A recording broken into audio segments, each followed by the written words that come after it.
dia 3 de março do corrente ano, vocês são sabedores de que tivemos uma assembleia extraordinária na sede. E naquela ocasião foi feita a assembleia para a eleição de um presbítero oficial para a sede e 2 diáconos para a sede e também um diácono para a congregação, uma vez que os mandatos dos nossos irmãos Frederico, Natan e Armelindo tinham, ou como de fato venceram no mês de maio. E naquela ocasião foram eleitos presbíteros, ou o presbítero Edson José, presente conosco, bem como os diáconos Natan Guimarães venceu e não foi reeleito, no seu lugar nosso irmão Daniel Siqueira e reeleito nosso irmão diácono Frederico Guerra. E também foi reeleito para a congregação nosso irmão Armelindo, que se faz presente no nosso meio, que já também se fez presente numa prévia reunião ali atrás, o qual eu convido para que possa fazer-se presente na frente nesse momento, bem como também convido os presbíteros Edson José e Silvério, para que nós passemos a investidura do irmão Armelindo. O irmão Armelindo não será necessário ser ordenado, porque ele já foi ordenado, e a ordenação ela prevalece, sendo que nesse momento passaremos apenas a investidura do nosso irmão. E eu peço à igreja que acompanhe o que o nosso manual do culto nos orienta ou de como devemos nos proceder nesse momento. E é o que eu faço com a igreja nesse instante. E eu convido o meu irmão a se pôr de frente aqui, por favor. Depois você terá um tempo lá com a congregação. E eu, de frente para nós aqui, nesse momento, depois você pode esperar para lá. E aqui nós temos a condução de como nós devemos proceder. Portanto, é uma leitura que eu faço com os irmãos agora, que diz que no dia e data marcada, nós vamos fazer agora, dando ao nosso irmão algumas instruções para que ele confirme diante do conselho aqui presente e da congregação ou da igreja.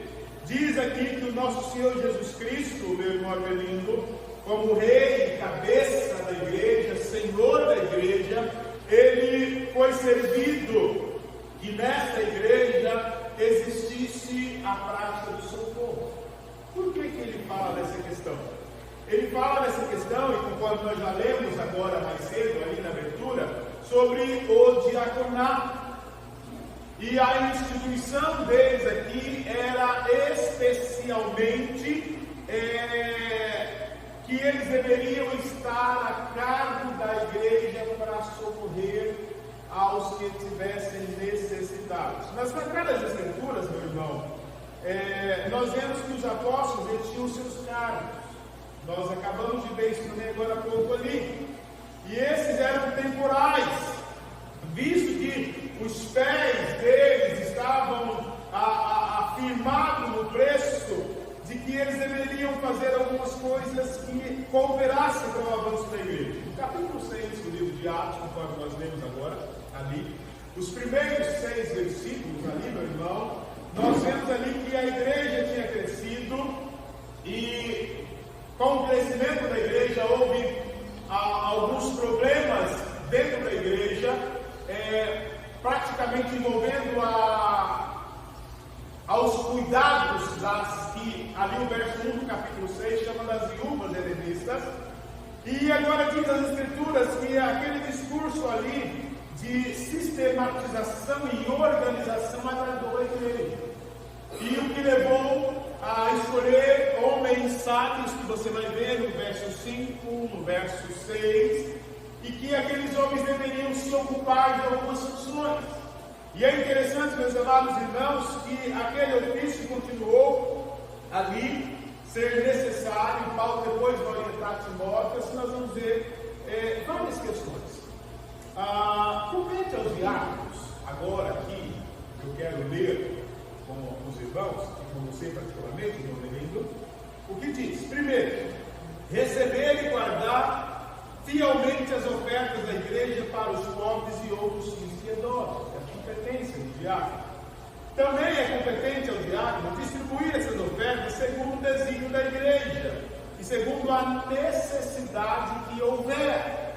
Terceiro, compete também ao diácono zelar pela boa ordem do serviço divino, pela decência, limpeza e ordem no templo e nas dependências, naquilo que esteja sujeito à orientação do conselho da igreja.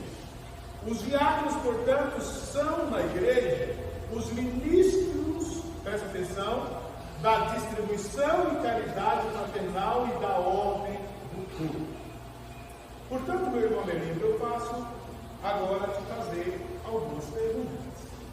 Primeiramente, meu irmão, crê você nas Sagradas Escrituras do Antigo e do Novo Testamento e que estas são, as duas partes, Novo e Velho Testamento, são a única regra de fé e prática? Você crê nisso piamente? Você também, meu irmão, crê e você recebe e adota a confissão de fé de Westminster, bem como os outros sistemas de doutrina da igreja? Você crê e subscreve isso também? Meu irmão, você se sujeita e aprova o governo da igreja presbiteriana do Brasil? Sim? Que bom. Você aceita o ofício do diaconato dessa igreja? E você também, meu irmão, promete desempenhar fielmente os deveres desse cargo? Sim? Maravilha.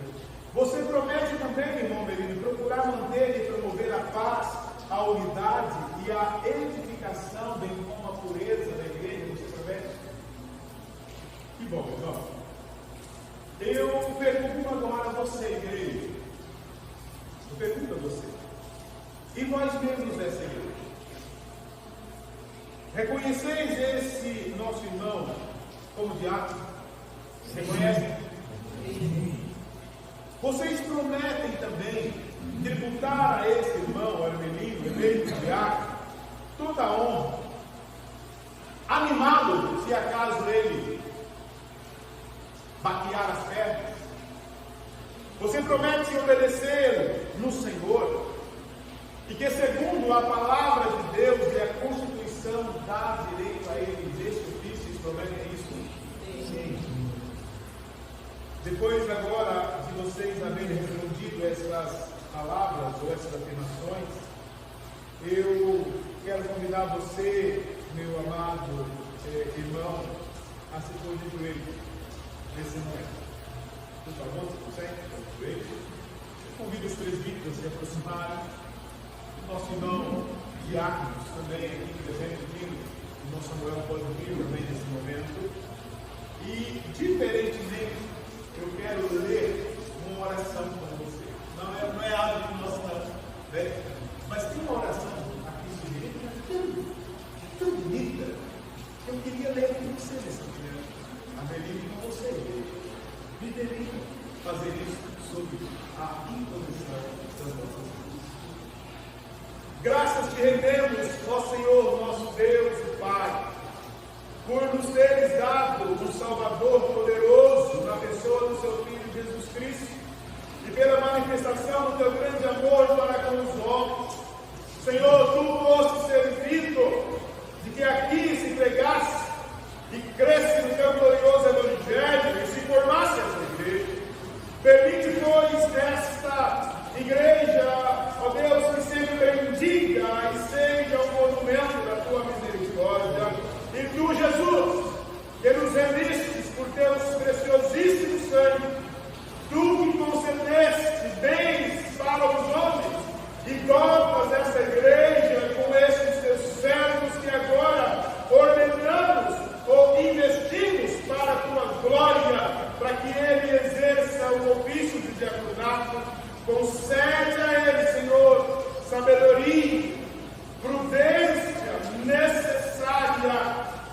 exercício desse cargo.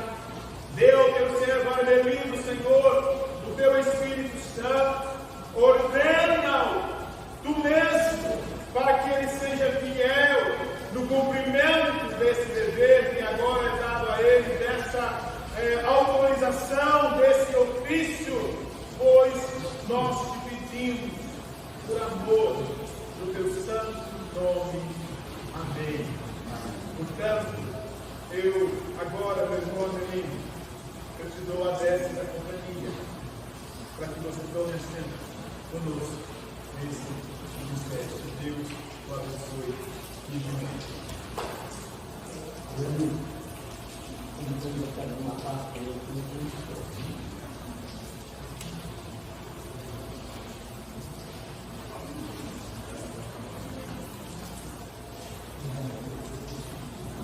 Irmão Armelino, igreja, que Deus em Cristo te abençoe nesse ofício, meu irmão, e você faça o seu melhor, segundo a orientação da palavra de Deus. Igreja, que assim vocês ajudem esse irmão a desenvolver o seu ministério com graça, com sabedoria e com autoridade. Deus nos abençoe.